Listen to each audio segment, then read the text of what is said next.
Now, it's interesting that Matthew presents these words in this way. Most of what I read is found in Mark and Luke, but it's not found pulled together like Matthew has it. And I imagine it went something like this.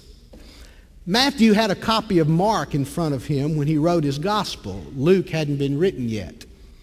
And as Matthew looked at Mark and followed Mark, he reproduced 90% of Mark word for word, just copied it, and then added to it. He looked at what Mark had done and how he had taken certain of the words and the teachings of Jesus, and he says, "You got it wrong. This is what Jesus said that last day in the temple. These were his last public words." As a matter of fact, in Matthew's gospel, there are 4 sermons. Jesus preaches 4 sermons. The first one we all know, the Sermon on the Mount. Blessed are the meek. Blessed are the poor in spirit. Blessed are those who are persecuted for my sake. The Beatitudes, the Blesseds. We all know the Sermon on the Mount. This is the last of his sermons. As a matter of fact, this you just heard are his last public words. After this, he retreats with his disciples. And everything else he has to say, he says in private. This is how he ends his public ministry, slamming the scribes and the Pharisees. And the words are so harsh. One commentator noted this, that if you know someone and it is their tone, it is their usual thing, that they're harsh and critical and angry, you that's just the way they are and you ignore them.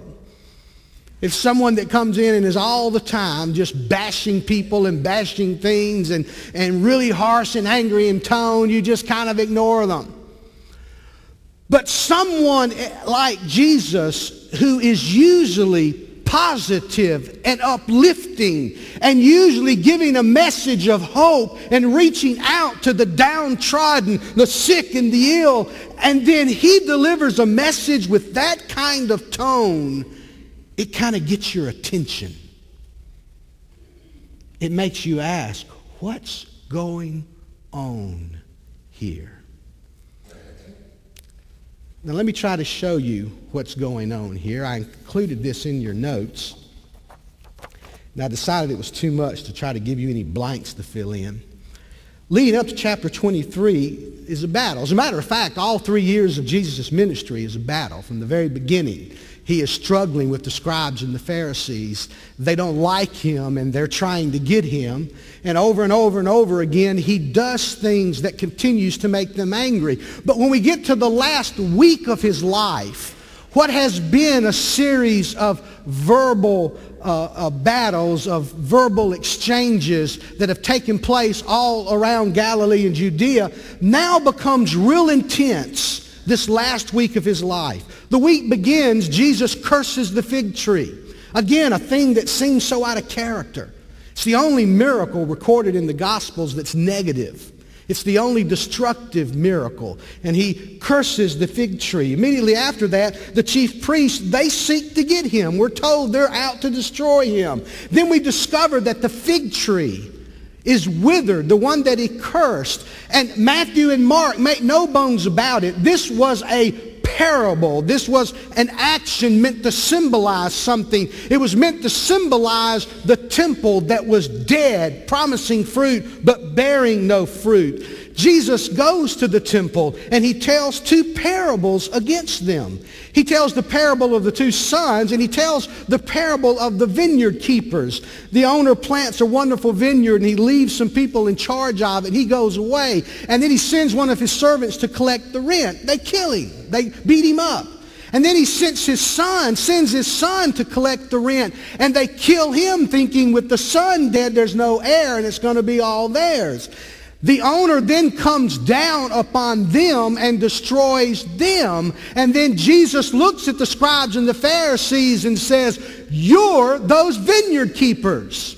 And what God has given to you, he's going to take away from you, and he's going to give it to another nation, producing the fruit of it. They try to arrest him after that. Jesus tells the parable of the wedding feast. In the wedding feast, all these people are invited, and they won't come. They have excuses after excuse after excuse. The excuses are the feeble excuses of the scribes and the Pharisees. They try to entangle him with a debate about taxes. And they think they've got him on this one. If he says, don't pay your taxes, then Rome will think that's treason. And if he says you have to pay your taxes, then they're going to say, well, you see, he supports the Romans. But Jesus outsmarts them. He gets out a coin and he says, look on the coin, whose picture's there? And it's Caesar. And he says, render unto Caesar what is Caesar, and unto God what is God's.